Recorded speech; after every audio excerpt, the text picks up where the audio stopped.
जी बिस्मिल्लाहिर्रहमानिर्रहीम अस्सलाम वालेकुम students, hope you all are fine. Myself Sir Moin Ahmed. Today we are going to study chapter number 5. The topic is exponents. So before starting the exercise, here is a brief introduction. What is exponential notation? The notation for expressing the product of an integer by itself several times known as exponential notation.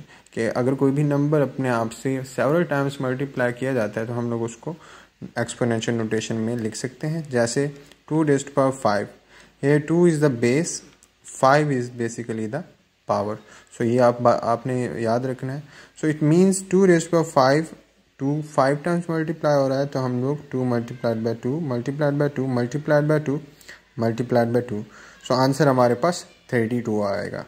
इस तरह के question आएंगे exercise में solve करने के. Another example 3 raised power 2. Here base is 3, power is 2.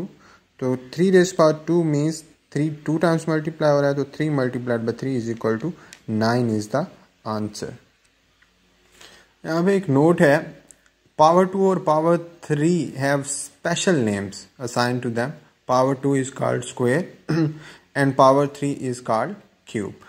Important points हैं, इनको आपने जहन में रखने हैं. When a negative base is raised to the power of an even number, the answer is always positive. इसका मतलब ये हुआ कि हमारे पास अगर नेगेटिव बेस है, उसकी पावर इवन नंबर है, तो हमेशा हमारे पास आंसर पॉजिटिव आएगा. जैसे -2 raised power 2 है, माइनस माइनस प्लस हो जाएगा तो आंसर क्या आ जाएगा? पॉजिटिव. और अगर negative number is raise to the power of an odd number, answer is negative number. अगर नेगेटिव बेस हो और पावर हमारे पास ऑड नंबर हो तो हमेशा आंसर जो है वो नेगेटिव में ही आएगा. इन पॉइंट्स को आपने अच्छे तरीके से याद करना है. यहाँ पे एक छोटा सा नोट है, if p over q any rational number and any integer, then हम लोग p over q raised to power n जो है वो इक्वल होगा p over n divide by q over n. यहाँ पे सेपरेट कर दिया है, ये हम लोग क्वेश्चंस में आइडेंटिटी यूज़ करेंगे तो ये बताना ज़रूरी था. If n is positive, then reciprocal of p over q raised to power n is q over p raised to power n. Reciprocal जब भी हम लोग लेंगे न्यूमरेटर डिनोमिनेटर में चला जाएगा और डिनोमिनेटर जो है वो न्यूमरेटर में चला जाएगा. जैसे the reciprocal of 2 is 1 over 2, the reciprocal of 8 is 1 over 8. So hope so in terms को आप क्लियर कर रहे होंगे साथ साथ. एक्सरसाइज 5 को सॉल्व करने के लिए जो मेजर पॉइंट्स हैं वो लॉज ऑफ एक्सपोनेंट्स हैं. अगर आपको ये आते हैं तो क्वेश्चन इजीली हो जाएंगे, अगर आपको ये नहीं आते तो क्वेश्चंस नहीं होंगे. लॉ 1 है हमारे पास, x multiplied x raise to power m multiplied by x raise to power n हमारे पास is equal to x raise to power m plus n. इसका मतलब क्या हुआ? इसका मतलब ये हुआ अगर बेस सेम हो, पावर डिफरेंट हो, आपस में मल्टीप्लाई हो रहे हो तो पावर्स हमेशा ऐड हो जाती हैं. लॉ 2 में भी यही है, x raise to power m divided by x raise to power n. Base same है, पावर डिफरेंट है, डिवाइड हो रहे हैं तो सब्ट्रैक्शन हो जाएगी, x raise to power m minus n. Multiply हो रहे होंगे तो पावर ऐड हो जाएंगी, डिवाइड हो रही होंगी तो पावर माइनस हो जाएगी इन केस अगर बेस सेम है तो. लॉ 3 में हमारे पास बेस सेम नहीं है, यहाँ पे x है यहाँ पे y है, लेकिन पावर सेम है तो हम लोग x multiplied by y raise to power n लिख देंगे, सिंपल. यहाँ पे भी बेस डिफरेंट है, x raise to power n divide by y raise to power n. Base different है, पावर सेम है, x ओवर y आ जाएगा raise to power n, simple है. अब अगर पावर की पावर हो तो हम लोग क्या करेंगे? x raise to power m, law 5 है, रेज टू पावर n, तो देन अगर पावर की पावर हो तो पावर्स आपस में मल्टीप्लाई हो जाएंगी, x raise to power m multiplied by n x raise to power mn. Law 6 very important, अगर किसी भी बेस की पावर 0 हो तो आंसर हमेशा 1 आता है. लॉ 6 में भी यही है, x raise to power 0 is equal to 1. जी होप सो आपको कॉन्सेप्ट क्लियर हो गया होगा. तो अब एक्सरसाइज की तरफ आते हैं. Exercise 5 question number 3, express the following as rational numbers. इनको हम लोगों ने सिंप्लीफाई करना है दोस्त, यानी कि रैशनल नंबर्स में लिखना है. 4 और 5 raise to power 2, question number 1 है थर्ड का. इसका मतलब 4 रेज टू पावर 2 सेपरेट करेंगे, 5 रेज टू पावर 2 सेपरेट करेंगे. ये आइडेंटिटी हम लोगों ने पहले की है. Sorry, 4 multiplied by 4 raise divided by 5 multiplied by 5. So 4 multiplied by 4 16, 5 multiplied by 5 25। Question number 3 का थर्ड पार्ट है वो ये है 4/5 रेज़ टू पावर -2, इसको सिंप्लीफाई करना है। 4/5 रेज़ टू पावर -2, अगर इसकी पावर -2 है प्लस बनाना चाहते हैं तो आप रेसिप्रोकल ले लें या डिनोमिनेटर को न्यूमरेटर में ले जाएं और न्यूमरेटर को डिनोमिनेटर में। सो हमारे पास ये 5 और 4 इंटरचेंज होंगे, पावर्स देन पॉजिटिव हो जाएंगी। So 5 raise to power 2 separate, 4 raise to power 2 separate. 5 raise to power 2 का मतलब 5 को 2 टाइम्स मल्टीप्लाई करेंगे 25 आ जाएगा। 4 रेज़ टू पावर 2 को 2 टाइम्स मल्टीप्लाई करेंगे 16। सो 25/16 आंसर आ गया है जी। क्वेश्चन नंबर 3 का सेकंड पार्ट है -2/3 रेज़ टू पावर 3। इसका मतलब ये है कि यहाँ पे एक बेस -2 है और दूसरी 3 है। सो -2 3 रेज़ टू पावर 3 है। सो इसकी पावर सेपरेट करेंगे, -2 raise to power 3 divide by 3 raise to power 3। -2 को 3 टाइम्स मल्टीप्लाई करेंगे, -2 -2 -2, 3 को 3 टाइम्स मल्टीप्लाई करेंगे, minus minus plus 2 to the 4 positive 4 आएगा। देन पॉजिटिव 4 को -2 से मल्टीप्लाई करेंगे, -8 आएगा। और 3 को 3 टाइम्स मल्टीप्लाई करेंगे तो 27। सो -2 8/27 आंसर आ जाएगा। यहाँ पे नोट है क्वेश्चन नंबर 3 जो 4 पार्ट है वो आप खुद करेंगे, इसका मतलब ये होमवर्क में है। Express as powers of rational numbers, question number 4 है।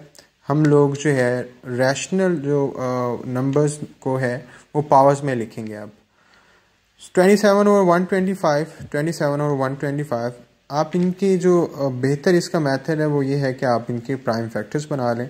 27 के प्राइम फैक्टर्स बना लिए हैं, 125 के प्राइम फैक्टर्स बना लिए हैं। सो 27 के प्राइम फैक्टर्स 3 मल्टीप्लाइड बाई 3 है और 125 के 5 मल्टीप्लाइड बाई 5 मल्टीप्लाइड बाई 5 है। 3 टाइम्स मल्टीप्लाई हो रहा है तो इसकी पावर भी 3 आएगी। 3 टाइम्स मल्टीप्लाई हो रहा है तो 5 की पावर 3 आएगी। दोनों की पावर सेम है तो हम लोग दोनों को लिख सकते हैं 3 और 5 raise to power 3। This is the answer. Second part को देखेंगे आप, 144/81 है तो आप इसके प्राइम फैक्टर्स बनाएं 144 के तो 12 मल्टीप्लाइड बाई 12 आएगा। 81 के आप प्राइम फैक्टर्स बनाएं तो वो 9 मल्टीप्लाइड बाई 9 आएगा। सो 12 2 टाइम्स मल्टीप्लाई हो रहा है तो 12 स्क्वायर आएगा। 9 2 टाइम्स मल्टीप्लाई हो रहा है तो 9 स्क्वायर आ जाएगा। सो 12/9 रेज़ टू पावर 2 ये आंसर आ जाएगा आपके पास सिंपली। उसके बाद हमारे पास थर्ड पार्ट है क्वेश्चन नंबर 4 का, -64/125। -64 के प्राइम फैक्टर्स बनाएंगे जैसे कि बने में 125 के प्राइम फैक्टर्स बनाएंगे जैसे कि आपको नज़र आ रहे हैं। सो -4 3 टाइम्स मल्टीप्लाई हो रहा है तो पावर 3 आएगी। 5 3 टाइम्स मल्टीप्लाई हो रहा है तो पावर 3 आ जाएगी। सो -4/5 रेज़ टू पावर 3 आंसर आ जाएगा। अब क्वेश्चन नंबर 5 की तरफ आते हैं। हम लोगों ने वैल्यू फाइंड करनी है जो भी हमें जो स्टेटमेंट दी जाएगी। क्वेश्चन नंबर 5 का फर्स्ट पार्ट है -2/3 raise to power 3 multiplied by -3/2 raise to power 2। आप इनको स्टेटमेंट को वैसे लिखेंगे, पावर्स को स्प्लिट कर दें। -2 raise to power 3 divide by 3 raise to power 3 multiplied -3 raise to power 2 separate, 2 raise to power 2 divide में सेपरेट हो जाएगा। -2 रेज़ टू पावर 3 है, इसका मतलब है -2 3 टाइम्स मल्टीप्लाई हो रहा है जैसे कि नज़र आ रहा है। 3 रेज़ टू पावर 3 है, 3 टाइम्स मल्टीप्लाई हो रहा है। -3 2 टाइम्स मल्टीप्लाई हो रहा है, 2 टाइम्स मल्टीप्लाई हो रहा है तो नज़र आ रहा है। -2 रेज़ टू पावर 3 का जो आंसर आएगा वो -8 आएगा। 3 रेज़ टू पावर 3 का जो आंसर आएगा 27 आएगा। -3 का जो रेज़ टू पावर 2 है उसका आंसर 9 आएगा। Minus minus plus 9, 2 to the 4 नीचे आंसर आ जाएगा। अब यहाँ पे हमारे पास कटिंग होगी। 4 मल्टीप्लाइड बाई 2 8, यहाँ पे 2 आ जाएगा। 9 मल्टीप्लाइड बाई 3 27 होता है तो 9 3 27। सो -2/3 ये आंसर आ जाएगा हमारे पास। क्वेश्चन नंबर 2 की तरफ आते हैं। 5 के स्टेटमेंट आपके पास दी हुई है, आपने सिंप्लीफाई करना है। 1/2 raise to power 3 divided by 1/4 raise to power 2। First step यही करना है कि आपने पावर्स को स्प्लिट कर देना है।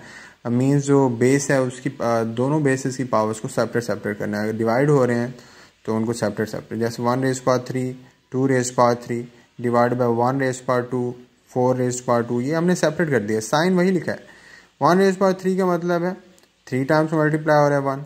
2 रेज़ टू पावर 3 का मतलब ये है 2 3 टाइम्स मल्टीप्लाई हो रहा है। यहाँ पे डिवीजन आएगी 1 मल्टीप्लाइड बाय 1 4 मल्टीप्लाइड बाय 4। सो 1 जितने टाइम्स में मल्टीप्लाई हो रहे हैं अपने हिसाब से तो 1 ही आंसर आएगा। 2 3 टाइम्स मल्टीप्लाई हो रहा है 2 2 द 4 4 2 द 8 1/8 आ जाएगा। डिवाइड 1/4 मल्टीप्लाइड बाय 4 16 हो जाएगा। यहाँ पे डिवीजन है, यहाँ पे मल्टीप्लिकेशन है। इट मीन्स हम लोगों ने इसका रेसिप्रोकल लिया है, तो डिनोमिनेटर न्यूमरेटर में चला जाएगा और न्यूमरेटर डिनोमिनेटर में। तो हमारे पास जो सिंबल है वो भी डिवीजन से मल्टीप्लिकेशन में चला जाएगा। So 1/8 multiplied by 16, so 8 to the 16, so 2 answer आ जाएगा। इसके बाद हमारे पास थर्ड पार्ट है और वो है क्वेश्चन नंबर 5 का third part, -2/3 raised to power 2 whole power 3। इसको बड़ा ध्यान से देखना है। ये हमने लॉ 5 में जो सीखा था वो आइडेंटिटी यहाँ पे यूज़ होगी। पावर्स आपस में मल्टीप्लाई हो जाएंगे, 2 मल्टीप्लाइड बाय 3 6 आ जाएगा, बेस वही रहेगी। -2/3 rays power 6 -2 rays power 6 split करेंगे 3 रेज़ पावर 6। -2 रेज़ पावर 6 को आप मल्टीप्लाई करेंगे 6 टाइम, 3 को 6 टाइम्स मल्टीप्लाई करेंगे जैसा कि नज़र आ रहा है।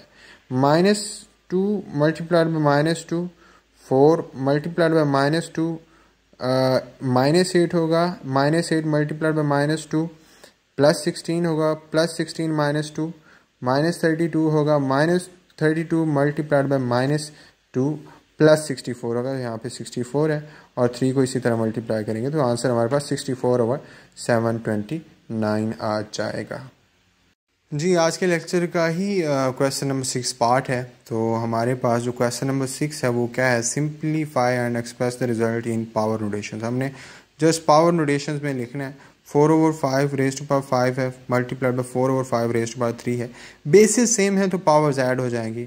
4/5 raised to power 5 + 3 4/5 raised to power 8 answer आ जाए। Second part 3/4 raised to power 6 divided by 3/4 raised to power 4 है। हमारे पास raised to power 6 divided by 3/4 raised to power 4 है। यहाँ पे एक बात, मल्टीप्लाई हो रहा हो तो पावर्स ऐड हो जाती हैं, डिवीजन हो रही हो तो पावर्स माइनस हो जाती हैं। ये मैंने पहले लॉस बता दिए हैं। सो 6 - 4 हो जाएगा, 3/4 6 - 4 2 आंसर आ जाएगा। -5 raised to power 6 divided by -5 raised to power 8 division है, बेसिस सेम है, पावर्स माइनस हो जाएंगी जैसे कि नज़र आ रहा है 6 - 8। सो -5 रेज़्ड टू पावर -2। अगर इसी -5 को मैं डिनोमिनेटर में लेके जाता हूँ तो पावर प्लस हो जाएगी। So -1/-5 raised to power 2 this is the answer. Note question number 6 part 3 do by yourself on notebook. जी, अब क्वेश्चन नंबर 7 की तरफ आते हैं। Simplify the following. इनको जस्ट हम लोगों ने सिंप्लीफाई करना है। 2 raised to power 3 multiplied by 2 raised to power 5 divide by 2 raised to power 8। Basis same है, पावर ऐड हो जाएंगी। 3 + 5 2 रेज़्ड टू पावर 3 + 5 हो जाएगा, डिवीजन 2 रेज़्ड टू पावर 8 हो जाएगा। 2 raised to power 8 divide by 2 raised to power 8 division में subtraction हो जाती है पावर्स में। 2 raised to power 8 - 8 0, so 2 raised to power 0 is equal to 1। ये आंसर आ जाएगा। सेकंड पार्ट की तरफ आते हैं। 1/3 raised to power 5 divide by 1/3 raised to power 4 divide by 1/3। इसको कैसे करेंगे, देखिए 1/3 यहाँ भी 1/3 बेसिस सेम है, यहाँ पे माइनस डिवीजन है। सो हमारे पास डिवीजन में पावर्स माइनस हो जाते हैं। So 1/3 raised to power 5 - 4 divide by 1/3। So 5 - 4 1 1/3 raised to power 1 -1 divided by 1/3। So 1/3 divide by 1/3 division हो रहा है, मल्टीप्लाई होगा तो डिनोमिनेटर न्यूमिनेटर में चला जाएगा। सो 3 हो जाएगा यहाँ पे। 1/3 मल्टीप्लाइड बाय 3 3 से कैंसिल होगा, आंसर हमारे पास 1 आ जाएगा। लास्ट क्वेश्चन है क्वेश्चन नंबर 7 का। इसको सिंप्लीफाई करना। -3/4 raised to power 4 multiplied by -3/4 raised to power 2 divided by 3/4 raised to power 2। यहाँ पे माइनस आएगा, बेसिकली माइनस स्टेटमेंट में। सो स्टेटमेंट वैसे लिखेंगे, बेसिस सेम है, पावर्स ऐड हो जाएंगी। 4 + 2 हो जाएगा, -3/4 raised to power 4 + 2 divide by -3/4 raised to power 2 whole raised to power 3 हो जाएगा। 4 + 2 6 डिवाइड बाय, पावर्स आपस में पावर रेज़्ड टू पावर हो तो पावर्स मल्टीप्लाई हो जाती हैं। 3 मल्टीप्लाइड बाय 2 6 हो जाएगा, डिवीजन हो रही है, बेसिस दोनों में सेम है, डिवीजन हो रही हो, पावर सब्ट्रैक्ट होती हैं, तो आपके पास -3 और 4 रेज़ पावर 6 -6, सो 0 हो जाएगा। सो -3 और 4 रेज़ पावर 0। लॉ 6 में हमने ये पढ़ा था, किसी भी टर्म की पावर 0 हो, यानी कि बेस की पावर 0 हो, तो हमारे पास आंसर 1 आएगा, और ये आंसर 1 आ गया। आप लोग इन क्वेश्चंस की प्रैक्टिस करेंगे। उम्मीद है ये सारे क्वेश्चंस आपको समझ आएंगे। Thank you so much. अल्लाह हाफिज़।